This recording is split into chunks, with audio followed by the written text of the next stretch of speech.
pessoal, hoje é dia de resenha, né? Domingão, e olha, eu acho que nunca aconteceu uma coisa assim tão. Eu terminar de ler e já gravar. Gente, eu acho que faz 40 minutos, foi só o tempo de me arrumar e eu terminei o livro e já vim gravar. Nunca tinha acontecido isso, então tô com tudo muito fresquinho aqui na minha cabeça. Eu acho que hoje vai ser uma resenha daquelas assim, ó, show de bola. Nada de esquecer nome de personagem como na semana passada, né, gente? Porque, ó, fala sério. Mas enfim, vamos lá. Nós estamos aí caminhando em um projetinho, né? Eu tô chamando assim essa análise dessas mulheres nos romances do romantismo. Na semana passada a gente falou sobre Úrsula, da Maria Firmina dos Reis. Hoje a gente fala sobre Senhora, um romance do grande José de Alencar, né? A gente sabe aí que o José de Alencar foi um grande escritor desse período. Ele produziu muito, né? Ele registrou de norte a sul do país os costumes, as pessoas, né? Ele ajudou a construir essa identidade nacional que tanto se buscava nesse momento. Então ele é muito importante nesse aspecto.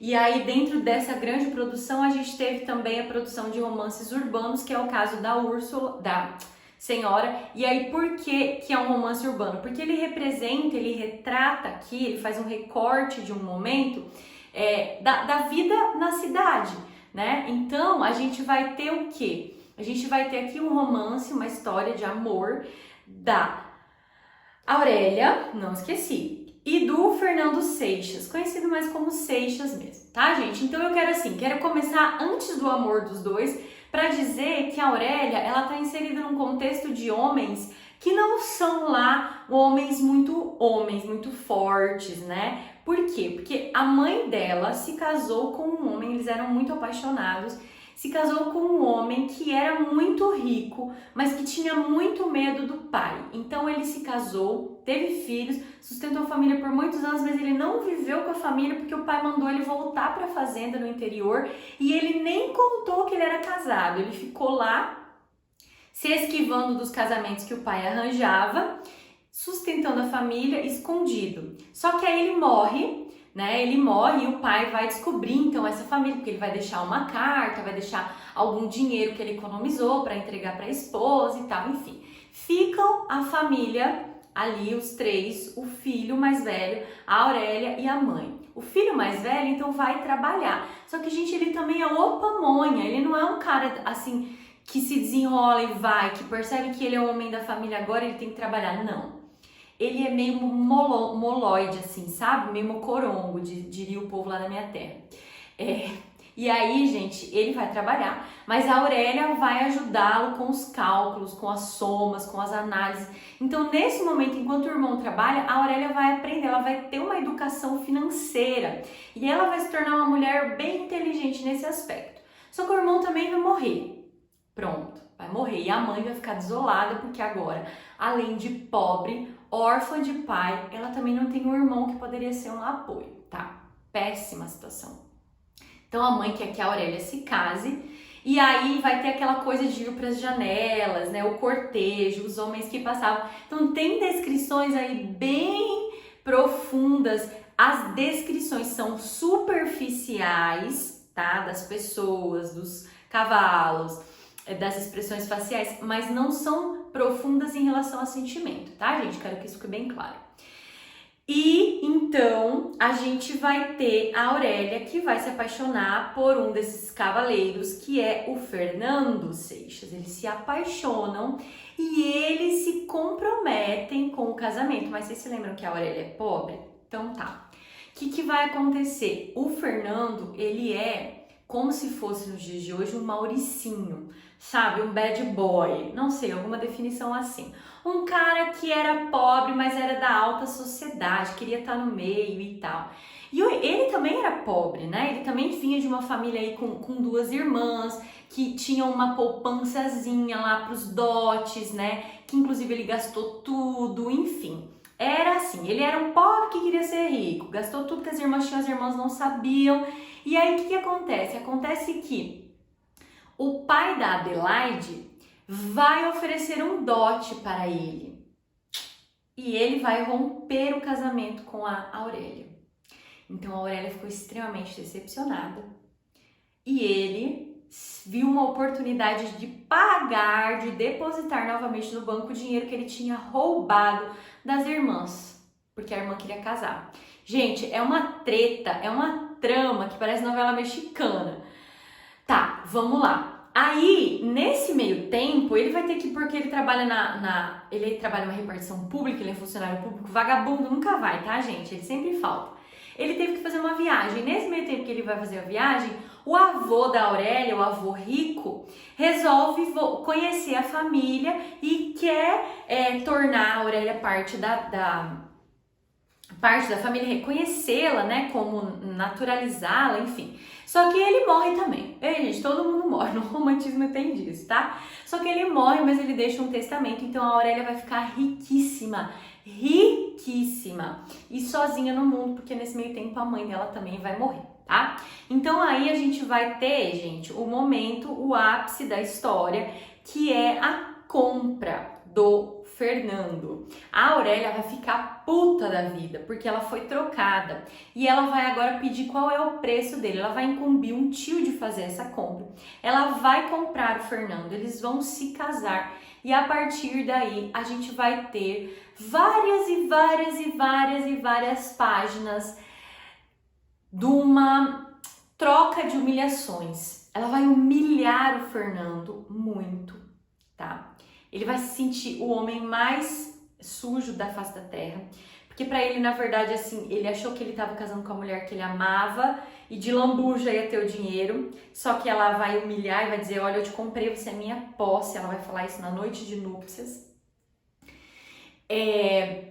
E aí a gente vai ter, então, assim, em alguns momentos, de uma forma bem superficial, a gente vai saber que eles se amam e que eles têm vontade de declarar esse amor e que eles têm vontade, inclusive, de se perdoar, mas isso não acontece, então eles vão trocando farpa, trocando farpa, trocando farpa, até o momento em que o Fernando consegue uma parte do dinheiro do dote, dos 100 mil contos de réis que ele recebeu. E ele chama a Aurélia e fala assim, olha só, eu fui comprado, mas eu não fui comprado porque eu não presto. Gente, dá uma raiva dele, mas dá uma raiva. Aí ele vai falar assim, eu me vendi porque eu precisava devolver o dinheiro da minha irmã. E foi isso que eu fiz. Aqui tem um cheque de 80 contos, eu tô te devolvendo. E aqui os outros 20 com os juros e tal. Ele vai sambar na cara dela. Então, olha aí. Uma coisa do castigo, né? A Aurélia não podia, historicamente, ter tanto poder como ela tinha de comprar o cara e humilhar. Ela precisava baixar a cabeça dela, porque ela era uma mulher que não tinha espaço nessa época. A gente tá falando de 1875. Então ela vai ser humilhada. E aí ela vai se humilhar mais ainda, porque ela vai aceitar friamente o dinheiro. No finalzinho, nas últimas linhas, ela vai se ajoelhar e vai pedir perdão. E vai falar assim, olha, eu ia te deixar a minha herança. Olha aqui meu testamento. Porque eu te amo e eu não quero te comprar. Eu quero o seu amor. Enfim, acabamos por aí a história.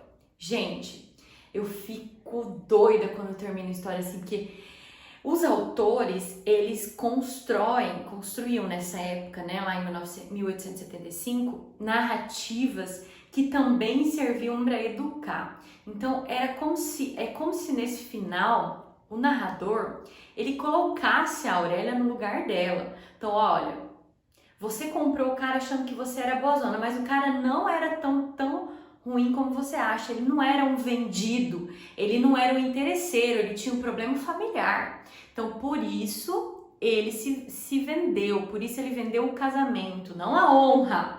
Ele não vendeu a honra, tá aqui, ó, tá devolvido o dinheiro. Você que não vale nada, porque você passou por cima do amor.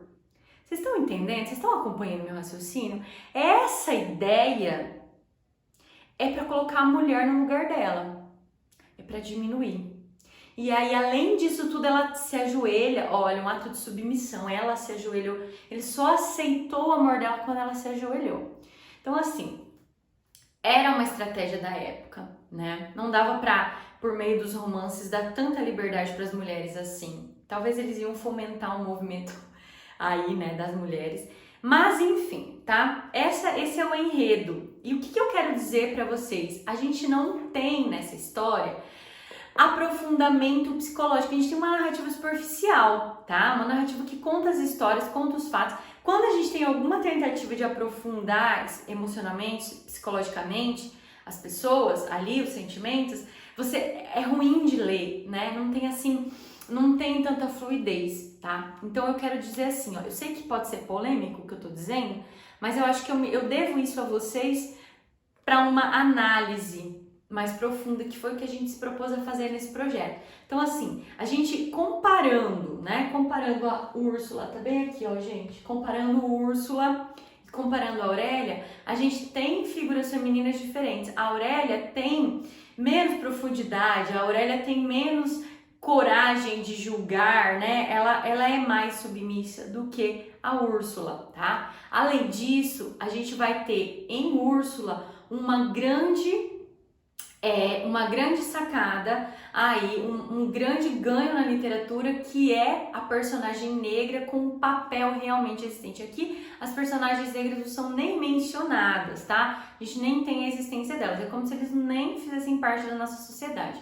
Então, assim, a gente já vê ali num romance da Maria Firmina uma superioridade na escrita, uma superioridade no aprofundamento dos conceitos e das importâncias sociais que a gente vai ter. Claro que aqui há uma grande crítica ao casamento, sim, é inegável que exista, mas também não dá pra gente dizer que existe uma qualidade literária muito elevada. Então eu continuo com a pergunta: por que o Alencar ganhou tanto espaço e a Maria Firmina ficou tão esquecida? Ainda não temos uma resposta.